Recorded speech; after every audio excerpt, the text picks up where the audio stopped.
Je sais qu'il a un message de la part du Seigneur pour nous. Je sais qu'on a pris du temps, mais je crois que c'était nécessaire que nous fassions ceci. Madame Adams vient juste à... Est-ce qu'on peut acclamer très fort le Seigneur Jésus-Christ? On peut répéter ça.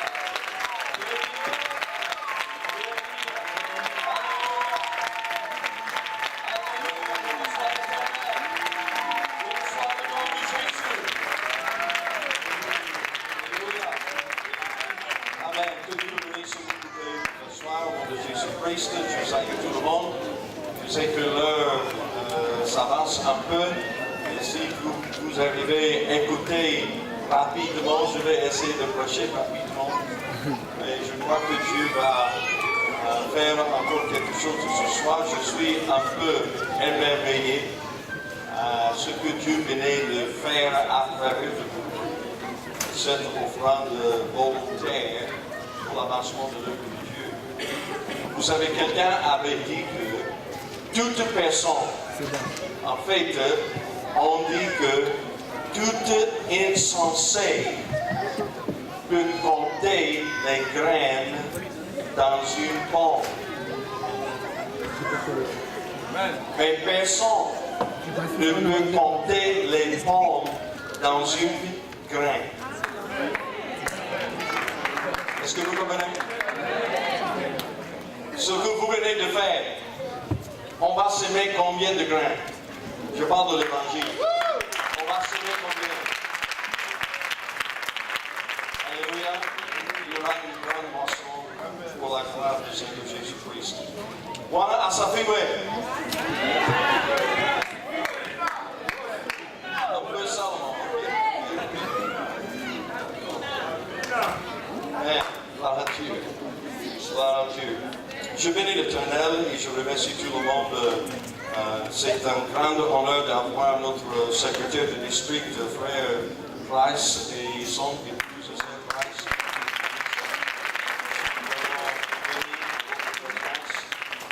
Frère Chegas, God bless you.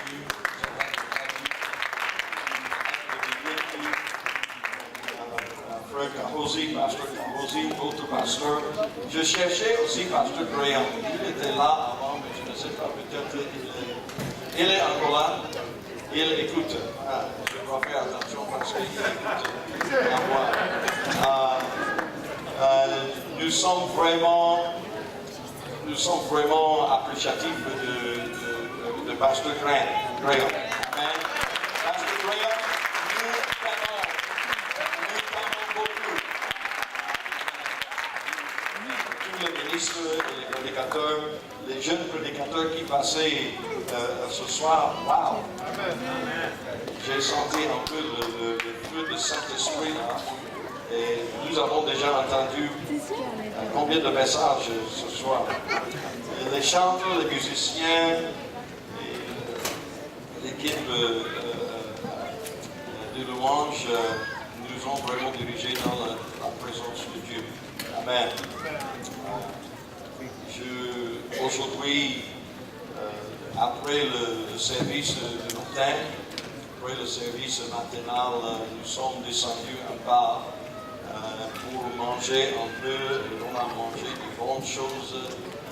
Et au moment où j'ai mangé le poulet, et à la fin, on a amené des poissons. Je ne comprends pas encore pourquoi on a gardé le meilleur jusqu'au bout.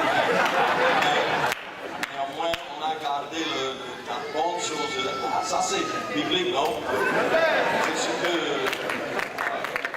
c'est passé en Jean chapitre 2. Mais quand même, on a gardé le poisson jusqu'à la fin. J'étais en train d'écouter le poisson et maman Carrosé avait trouvé de bons piments. Elle a trouvé de bons piments à quelque part en ville, elle a écrasé ça correctement. Moi j'étais là en train de goûter, en train de manger le poulet et enfin le poisson avec le piment. J'ai fermé mes yeux et j'ai commencé de rêver. Je me suis demandé, et quelqu'un, personne n'a préparé la sauce d'énergie.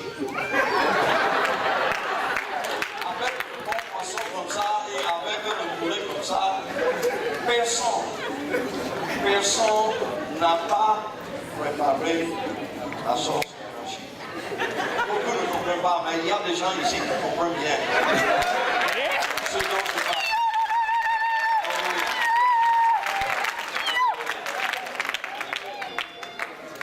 Amen. 2 Corinthiens chapitre 5 verset 17. Un seul verset ce soir. Il y a des gens parmi nous dans ce service ce soir.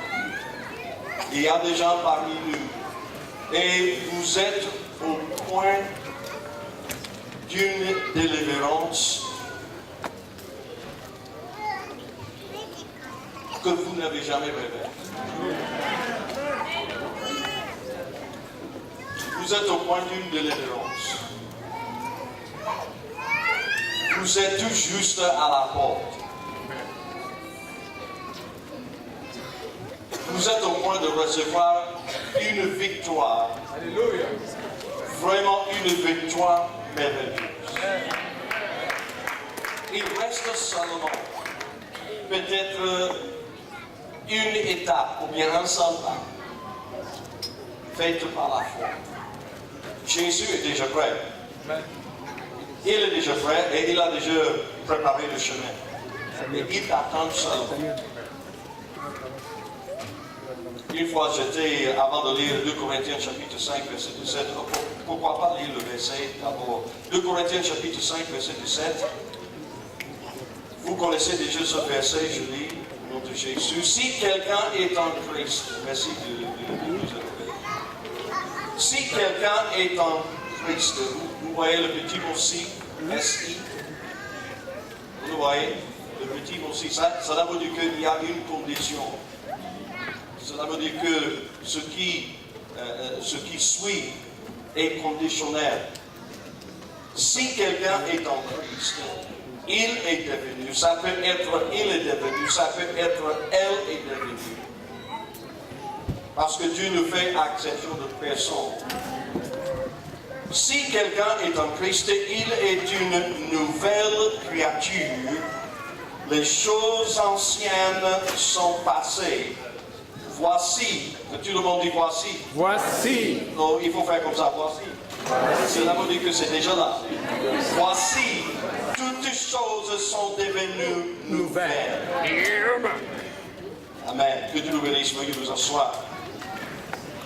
Je veux nous parler un peu à ce sujet, quelque chose de nouveau, de quelque chose d'ancien.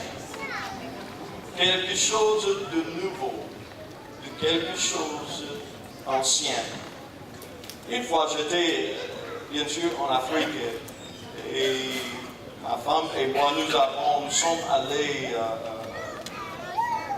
en safari pour voir les animaux et nous étions à ce moment nous étions dans la voiture garée bien un peu loin d'une source de l'eau et de l'autre côté de lac se trouvait une tribu de lions.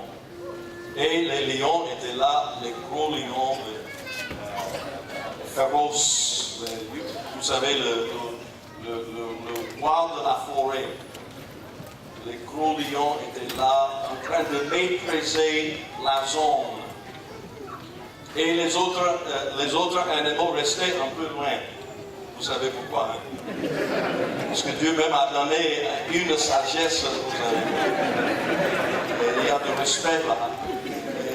Les autres animaux restaient un peu, ils s'éloignaient de la source de l'eau parce que, à cause des lions. Et nous sommes là en train de prendre des photos et regarder bien les lions. J'étais en train d'imaginer leur force et tout ça. Et soudainement, un gros éléphant est sorti de la brousse. Il ne courait pas, il marchait seulement de sa manière, doucement. Un gros éléphant. Il marchait doucement et dès que les lions l'ont vu,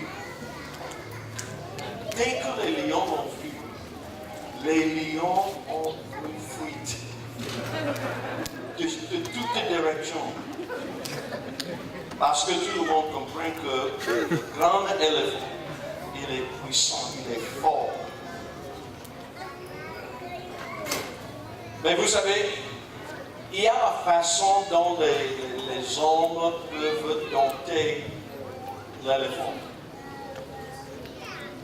Et que s'il rentre dans la salle, si c'est possible qu'il passe par la porte, il rentre ici, il va renverser les bains, il va tout détruire. S'il veut, parce que personne ne peut le maîtriser.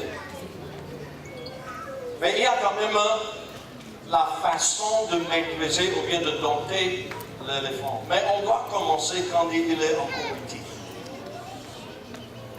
On doit commencer quand il est encore petit. Parce que dans sa petitesse, il n'arrive pas à comprendre sa force.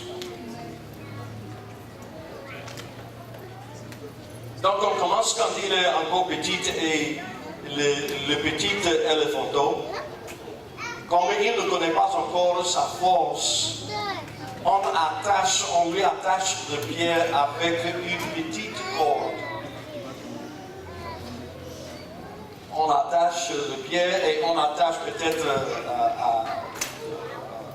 à un arbre. Et voilà, le petit éléphanteau, comme il ne connaît pas encore sa force, il tire un peu contre la corde, mais il n'arrive pas à briser ou bien il n'arrive pas à casser. Il n'arrive pas à rompre la corde, donc il reste là. Et de temps en temps, il tire un peu, mais il sent toujours la corde, donc il reste comme ça. Il commence à grandir, mais on le laisse attaché parce que il ne connaît pas, il n'arrive pas à comprendre, ou bien il n'arrive pas à connaître sa force. Et il reste attaché et il grandit de plus en plus de jour en jour, jusqu'à ce qu'il devienne maintenant le gros éléphant.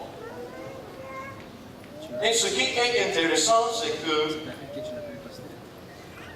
au fur et à mesure qu'il grandisse de plus en plus, on ne change pas la corde. On veut penser que non, on doit changer parce que quand il commence à grandir, on doit attacher avec une corde plus forte ou bien plus grosse. Non, on ne veut pas ça, on laisse toujours le petit corde. Parce que avec le temps, il comprend ou bien il se trompe lui-même pensant que quand il était encore petit, il n'arrivait pas à rompre ou bien il n'arrivait pas à briser, casser la corde.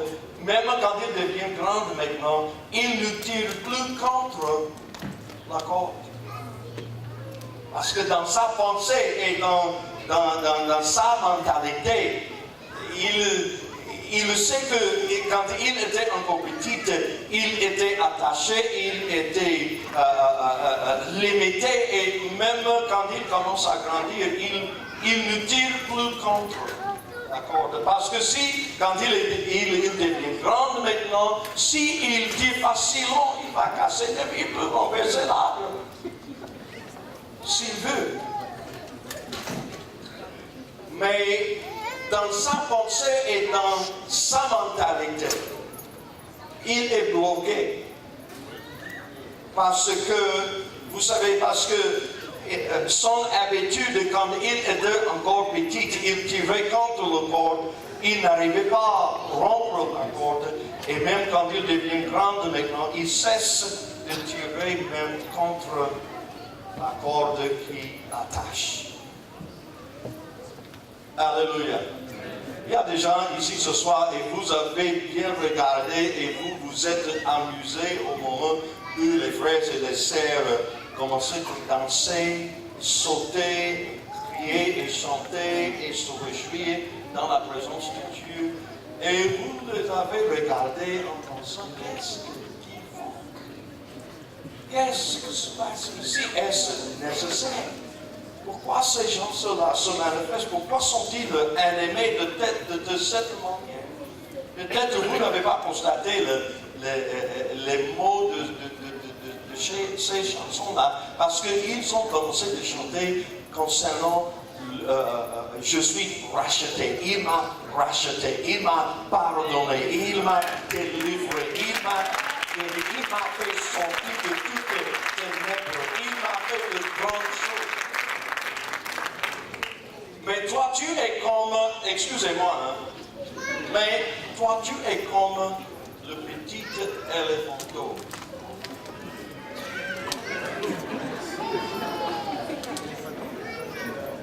Parce que depuis un bon moment, tu as été attaché.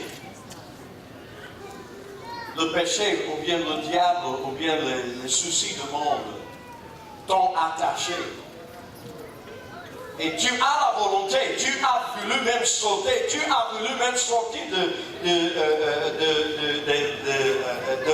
des bains, et tu as voulu même venir réjouir et danser avec ces gens. Mais c'est comme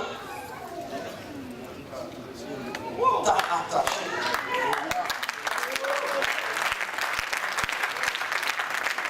Alléluia.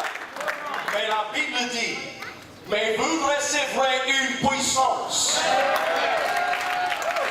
Vous recevrez une puissance. Celle de Saint-Esprit survenant sur vous. Vous avez besoin, ce que vous devez faire, vous devez tester le Saint-Esprit. Vous devez tester le Saint-Esprit. Alléluia. Et vous allez voir qu'avec le Saint-Esprit, tout est possible.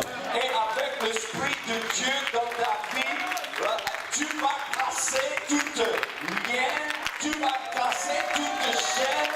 Alléluia. Il reste à toi de te lever et de sortir pour dire que moi je serai libéré au nom de Jésus-Christ. Je serai racheté et affranchi moi-même. Est-ce qu'on peut acclamer très fort le Seigneur Jésus-Christ?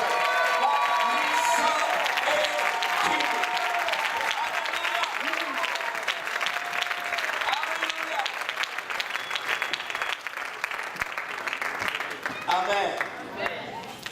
Quelque chose de nouveau, de quelque chose de vieux, ou bien quelque chose de nouveau, de quelque chose ancien. J'ai lu un article dans un journal tout récemment, et il y a quelque chose qui m'a frappé bien.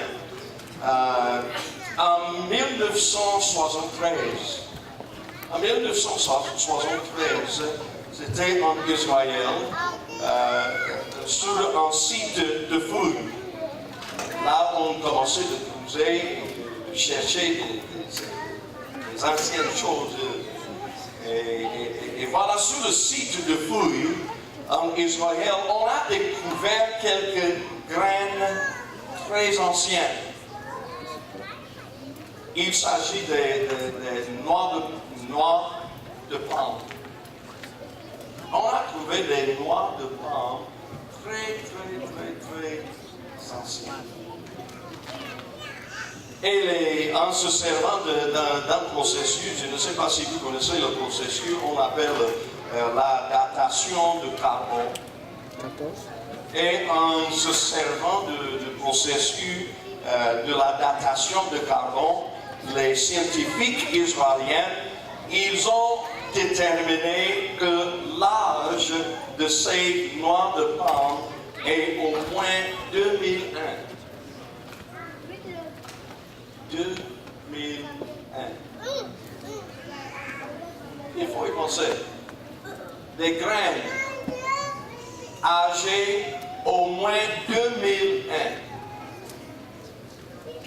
Et les scientifiques commençaient de se poser la question, est-ce possible qu'il y a encore de la vie dans ces graines malgré leur âge au moins 2001? Est-ce possible qu'il y a encore la vie tandis que les graines, les noix de palme ont été enterrées dans le sol presque 2001? Est-ce possible qu'il y a encore de la vie dans ces graines? les scientifiques commençaient, ils ont pris la décision, ils se sont tentés de faire germer ces graines de 2001. Je parle de quelque chose de nouveau, de quelque chose de vieux. Cela veut dire quoi, frère Adams? Cela veut dire que ce soit dans ce service et dans la vie de certaines personnes dans le service ce soir, vous vivez quelque chose qui est, si je peux dire, vous vivez une ancienne chose. Vous avez été liés par des anciennes choses, mais je suis venu vous dire ce soir que Jésus-Christ, le seul vrai Dieu, le Dieu d'Abraham, Jésus-Christ, la résurrection et la vie, Jésus-Christ qui est le chemin, la vérité et la vie, Jésus-Christ, il est au point de briser des choses, il est au point de faire sortir quelque chose de nouveau dans la chose qui est ancienne dans ta vie. Les scientifiques, ils tentaient de faire germer ces graines et à leur grande surprise, l'une des graines a germé et a déjà atteint maintenant une hauteur de 1 mètre. J'ai entendu wow. Il faut dire savoir. Wow. Une graine de 2001 peut avoir encore vie. Vous, les frères et sœurs de l'Afrique, vous connaissez très bien le palmier. Est-ce possible que le noix de palme, âgé de 2001, peut avoir encore la vie? Non. Jamais. Non. Mais selon les scientifiques, selon leur expériment, ils ont pu germer maintenant une graine de 2001. Et voilà, ça a donné encore la vie. Et vous dites, mais ça veut dire quoi pour nous ce soir? Qu'est-ce que cela a à faire avec nous ce soir? J'ai le plaisir de vous dire ce soir que l'évangile de Jésus-Christ, je parle d'une chose ancienne, hein? Il a déjà combien? Il a déjà 2001. Mais je suis tellement content ce soir de vous dire que cet évangile qui a déjà maintenant 2001 et toujours la vie est encore dedans. Je dis la vie est encore là. La vie éternelle est encore dans cet évangile. Parce que c'est une graine féconde. C'est une graine fructueuse. Alléluia. Voilà pourquoi l'apôtre Paul a dit, il a dit que car je n'ai pas honte de l'évangile. Pourquoi? Parce que c'est une puissance de Dieu. Pour quiconque croit l'évangile de Jésus-Christ. J'ai déjà voyagé partout, presque dans tous les pays africains. Mais vous savez, une chose que je n'ai pas encore vue, Pasteur, comme vous dites, je n'ai pas encore vu un lieu, ou bien je n'ai pas encore vu un peuple africain. Là où on plante, ou bien là où on sème l'évangile, je n'ai pas encore trouvé un lieu où l'évangile ne produit pas une moisson. Parce que si on sème cette graine, si on plante cette graine, alléluia, la vie de Jésus-Christ est encore dans l'évangile.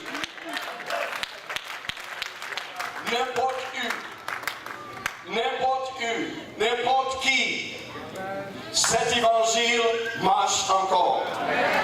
Il est ancien, il est vieux, mais il est encore puissant.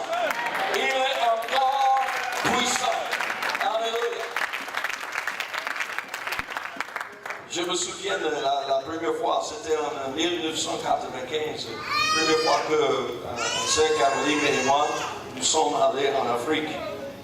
C'était en Afrique de l'Ouest.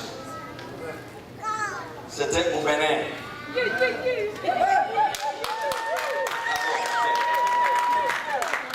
C'était la première fois. Et vous savez, mes yeux étaient ouverts largement parce que la première fois.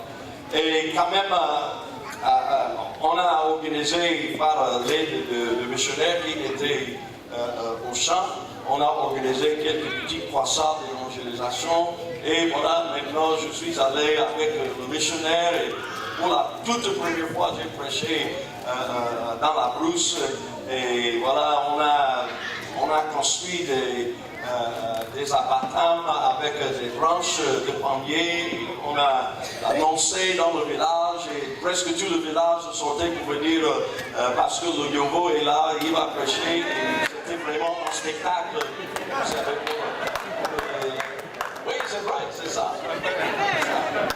Et voilà maintenant, on a commencé de prêcher et Dieu commençait de faire son travail. On commençait seulement de s'aimer l'évangile. Vous savez, s'aimer l'évangile. Je parle d'une chose, quelque chose de nouveau, de quelque chose de l'ancien. J'ai prêché, commencé bien sûr à travers l'interprète. Et voilà maintenant, c'était la nuit. Et vous savez, il fait sombre.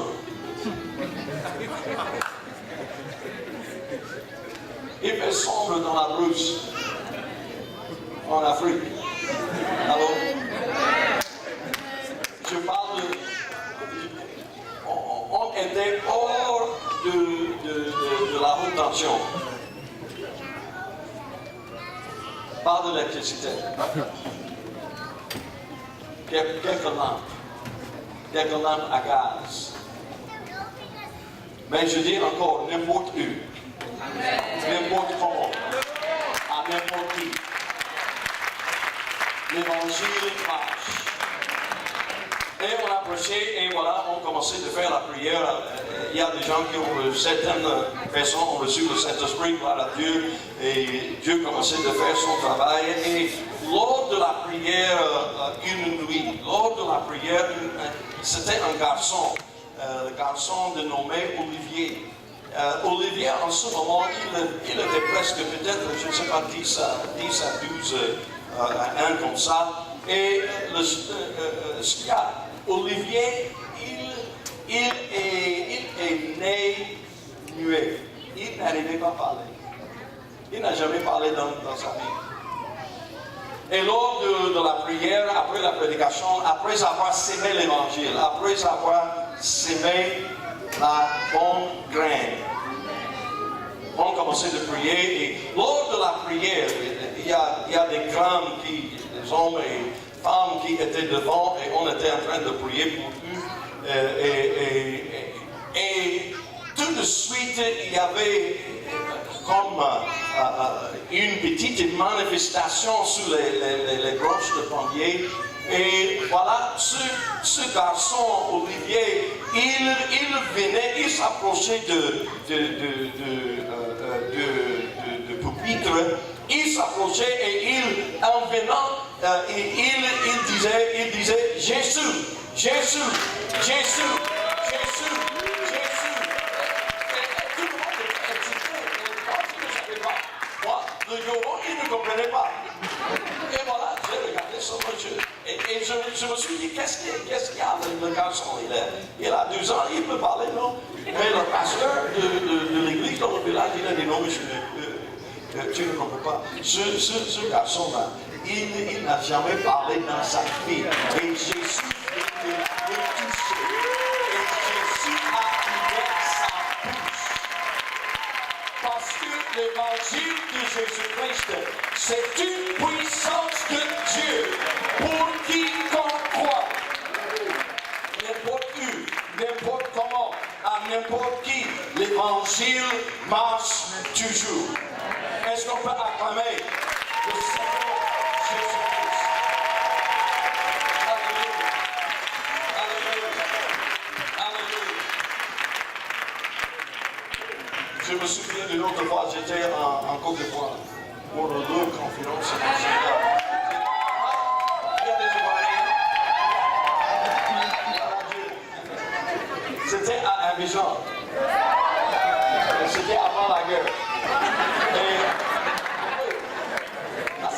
Vous savez, dans la Bible, on parle de tremblement de terre, avant le tremblement de terre. C'était avant la guerre. Et leur conférence nationale, et vraiment, c'était la pluie tombait, comme vous savez, en Côte d'Ivoire. Des fois, la pluie, vraiment la pluie nous embête. Et en ce moment, vraiment, il faisait pluie. Jour et nuit. On avait organisé la conférence et c'était en dehors, parce que ça c'est l'autre façon.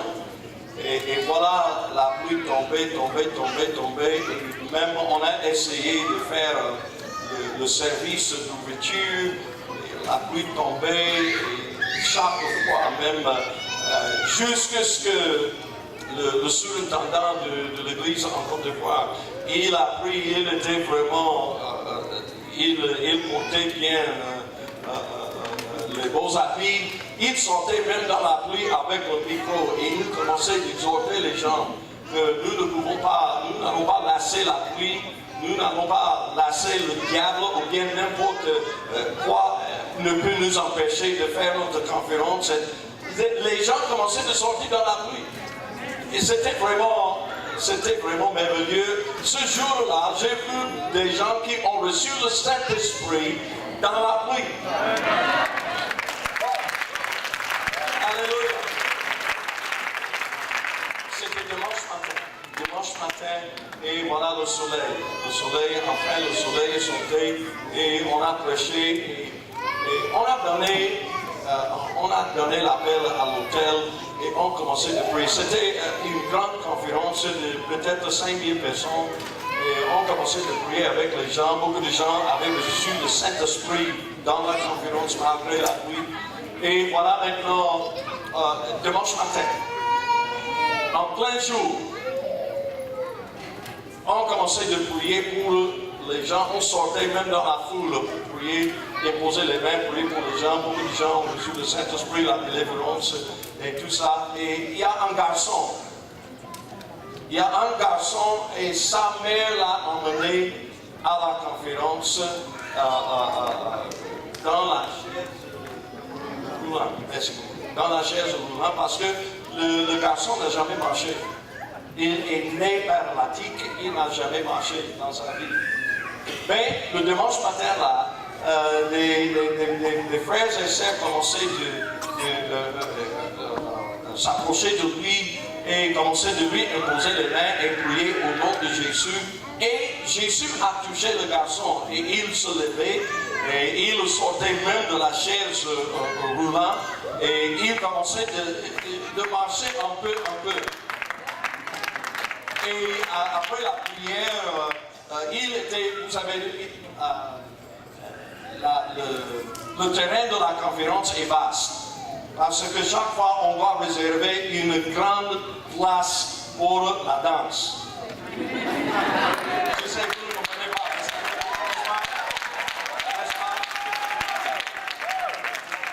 Oui, on ne peut pas faire approcher les chaises comme ça. On doit repousser les chaises. Un peu loin parce qu'on doit avoir assez de place pour danser et pour... Parce que Jésus-Christ est digne. Alléluia. Il est digne de nous voir. Il est digne de nous voir. Parce qu'il nous a fait de bonnes choses. Il faut danser. Il faut se mettre.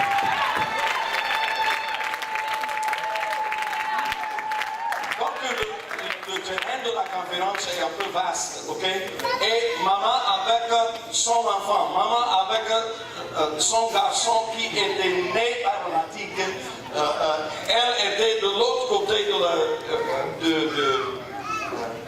la terrain de la conférence dans les chaises, sur les bâches, ou bien sur les bâches. Et le pasteur, le surintendant, il a pris le micro et il a dit que est-ce qu'il y a quelqu'un qui veut rendre témoignage parce que Dieu avait fait des miracles, des guérisons, des délivrances, beaucoup de choses. Y a-t-il quelqu'un qui veut rendre témoignage pour la gloire de Dieu?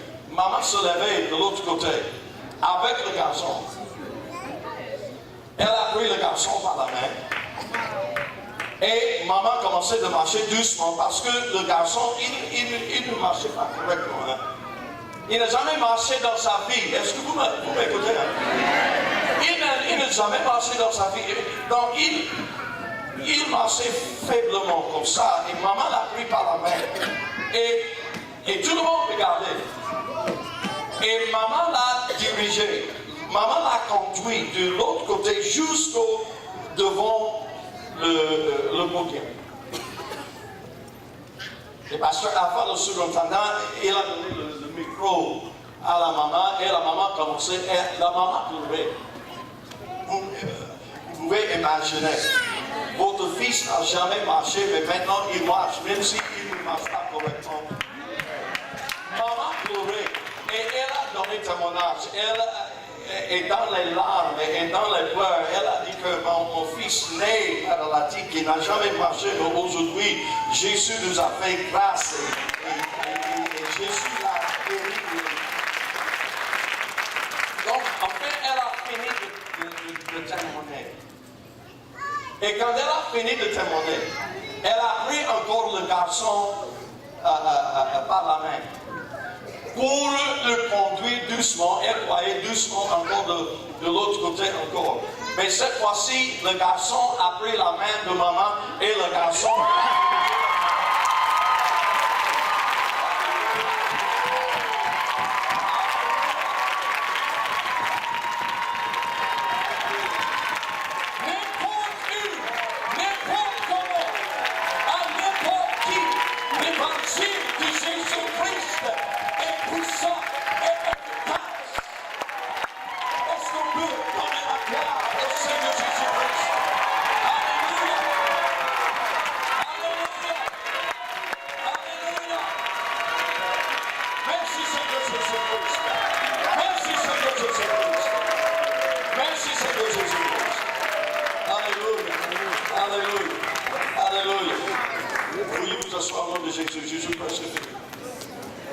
Mais Jésus n'est pas encore fini.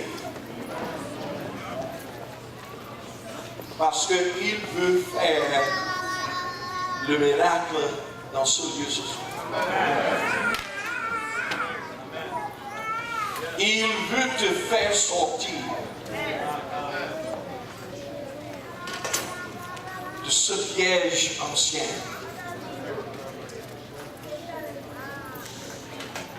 Il veut te guérir de cette maladie qui s'attachait à toi depuis des années. Cette nuit, au nom de Jésus-Christ. Cette nuit, au nom de Jésus-Christ. Au nom de Jésus-Christ, tu seras guéri au nom de Jésus-Christ.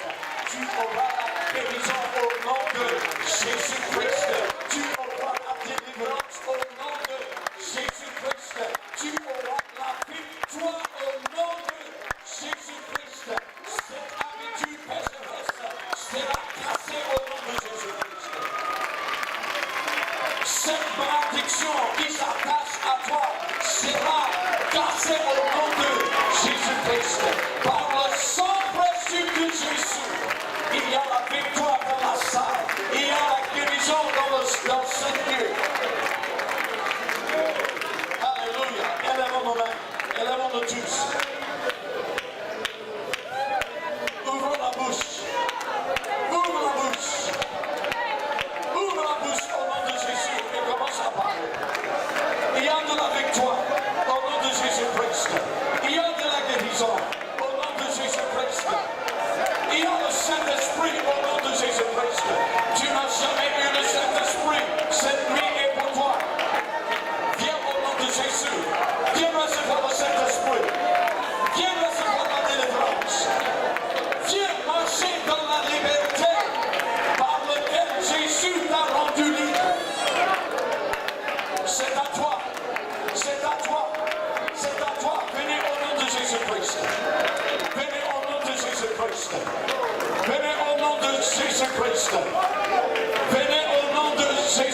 Jésus-Christ. Venez au nom de Jésus-Christ. Venez pour recevoir le Saint-Esprit. Levez les mains. N'ayez pas peur. N'ayez pas honte. Par la foi dans le nom de Jésus. Par la foi dans le nom de Jésus-Christ. Priez au nom de Jésus. Priez déjà au nom de Jésus-Christ. Fixez vos yeux sur le Seigneur. Fixez vos yeux sur le Dieu de miracle. Fixez vos yeux sur lui. Ne regardez pas à l'ombre. N'attendez pas à l'ombre. Au nom de Jésus-Christ. Au nom de Jésus-Christ. Recevez le Saint-Esprit. Recevez la guérison. Soyez libérés. Soyez libérés. Soyez libres au nom de Jésus-Christ. Soyez libres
problème des cœurs. Mais avant que je ne m'éloigne, le frère Emeric vient me voir et me dit, Pasteur, est-ce que tu peux prier pour moi pour mon problème de cœur? Alléluia. Et je sais que Dieu l'a guéri parce qu'il a révélé avant qu'il ne vienne même faire la prière. Moi je crois que Dieu l'a révélé. Dieu l'a guéri. Alléluia.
Les chaises dans le sous-sol.